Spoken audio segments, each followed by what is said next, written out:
বেয়া হলে প্ৰচাৰ নকৰিব মোক গালি পাৰিব হয় বেছি দবায়ো দি দিয়ে ন বেয়া লগাকে যে মনটো কি খবৰ নমস্কাৰ বন্ধুসকল মই GituRaj আৰু আজি মই কথা পাতিবলৈ যাই আছো বেহাৰবাৰী আউটপোষ্টৰ কেকেছাৰৰ বিষয়ে সো ৰিসেন্টলি বেহাৰবাৰী আউটপোষ্টৰ কেকেছাৰে ফেসবুকত লাইভ আহিছিল আৰু লাইভত তেখেতে কৈছে যে তেখেতৰ এখন নতুনকৈ সিনেমা আহি আছে আৰু এই সিনেমাখনৰ কাহিনীটো তেওঁক লৈ যে গৈছে ইয়াৰ বিষয়ে কিছু কথা কৈছে সম্পূৰ্ণ কথাখিনি জানিবলৈ ভিডিওটো শেষলৈকে চাওক হেতু নহয় এটা কাহিনী আছে ৰাইনো এক্সপ্ৰেছ মানে ৰাইনো শব্দটো আছে মানে গড় লৈ কিবা এটা সেন্টিমেন্ট আছে আমাৰ অসমৰ গৌৰৱ আৰু লগতে মই অভিনয় কৰিছো মোৰ লুকসটো দেখিছে অলপ স্মাৰ্ট হৈ ওলাইছে এবাৰ আৰু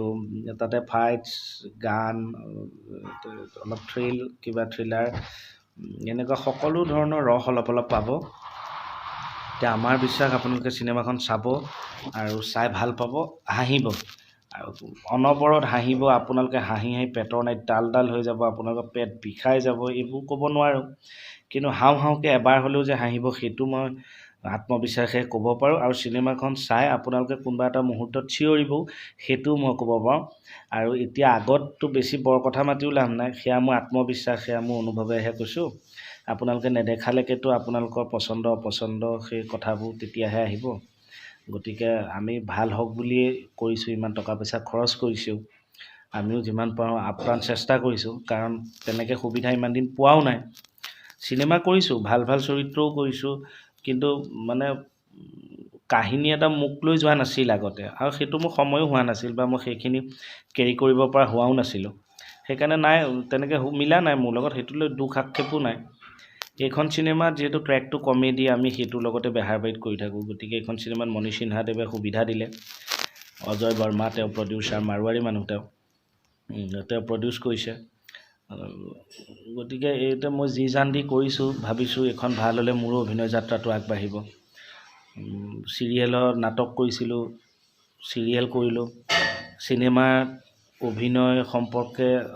জ্ঞান হ'ব যেতিয়া মই নিজে কৰা কাম এটা দেখিম আপোনালোকৰ কমেন্টছবোৰ পাম গতিকে ভাল হলেতো আপোনালোকে প্ৰচাৰ কৰিব সেইটো মোৰ অনুৰোধ আৰু বেয়া হলে প্ৰচাৰ নকৰিব মোক গালি পাৰিব মানে কি বুলি কয় যে সুস্থ সমালোচনা যিটো বেয়া লগা পইণ্টবোৰ যদি কয় তেতিয়া মই গম পাম যে এই কথাবোৰ আগলে মানে ঠিক কৰিব লাগিব অভিনয় সম্পৰ্ক দেই বাকি দিবোৰতো ক'লে মই একো কৰিব নোৱাৰো আগলে সিনেমা কৰিলো যে ডাইৰেকচন বেয়া হ'ল কাহিনী বেয়া হ'ল এনেকে ক'লেতো মই একো কৰিব নোৱাৰো যেহেতু মই অভিনয়ৰ লগত জড়িত